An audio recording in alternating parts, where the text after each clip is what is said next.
ভোলায় বাসাবাড়ি থেকে একের পর এক ধরা পড়ছে বিষধর সাপ রাসেলস ভাইপার। ক্ষেত খামার ছাড়িয়ে এবার লোকালয়ে ঢুকে পড়েছে তারা, যেটা নিয়ে আতঙ্কিত এলাকাবাসী। আরও জানাচ্ছেন এসআই রাজ।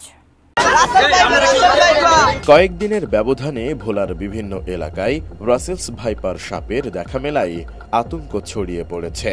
জেলার বিভিন্ন এলাকায় বসত বাড়ি, খেলার মাঠ, এমনকি খাটের নিচ ও টয়লেটের মধ্যেও দেখা গেছে রাসেলস ভাইপারকে।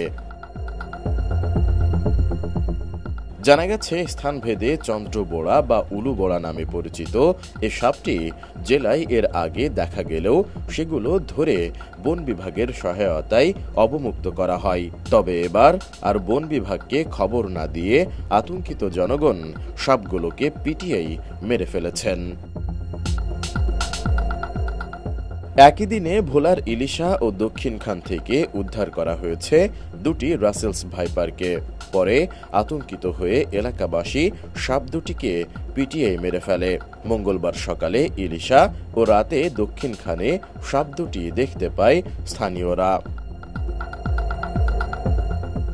স্থানীয়রা জানান, মঙ্গলবার সকালে সদর উপজেলার পূর্ব ইলিশা ইউনিয়নের পাকার মাথা এলাকায় বাড়ির পাশে জালে পেঁচানো অবস্থায় একটি রাসেলস ভাইপার পাওয়া যায়। এ সময় স্থানীয়রা সাপটিকে পিটিয়ে মেরে ফেলে মাটি চাপা দেয়।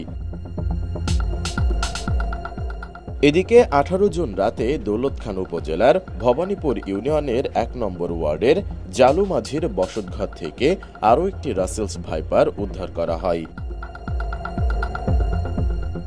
ডিজাইন, এলিগেন্স, বিউটি, সেরা পণ্য সবার জন্য জেভিকো। স্থানীয় জালুমাঝি জানান, তার বসতঘরে খাটের নিচে 3টি বিড়াল মৃত অবস্থায় দেখতে পান। পরে ঘরের লোকজন খোঁজাখুঁজির এক পর্যায়ে বিষধর সাপ রাসেলস ভাইপারকে ঘর থেকে বের হতে দেখেন। তখন সবার মধ্যে আতঙ্ক ছড়িয়ে পড়ে। এক পর্যায়ে সাপটিকে খুঁজে পিটিয়ে মেরে ফেলে উপস্থিত লোকজন। এ বিষয়ে ভোলার বিভাগীয় বন কর্মকর্তা ডক্টর মোহাম্মদ জহিরুল হক বলেন, রাসেলস ভাইপার সাপ লোকালয়ে সাধারণত খুব কম আসে। বাচ্চা দেওয়ার কারণে হয়তো ওই সাপটি লোকালয়ে চলে আসতে পারে। তবে সবাইকে এ বিষয়ে সতর্ক থাকতে হবে। এছাড়া কেউ এসব সাপ দেখলে মেরে না ফেলে স্থানীয় বন বিভাগের কর্মকর্তাদের জানানোর অনুরোধ করেন তিনি।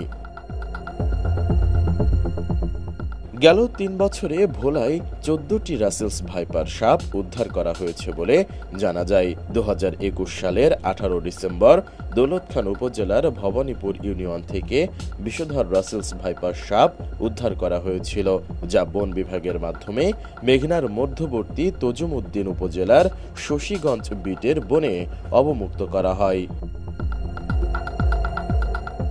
সাপটির গায়ের রং ও চিত্রাকৃতির হওয়ায় ভোলার বেশিরভাগ মানুষ এটিকে নদীতে বাস করা অথবা অজগরের ছদ্মনাম বলেই জানে। বাংলাদেশে যেসব সাপ দেখা যায় সেগুলোর মধ্যে এটি সবচেয়ে বিষাক্ত সাপ। এসআই রাজ, এটিএন নিউজ।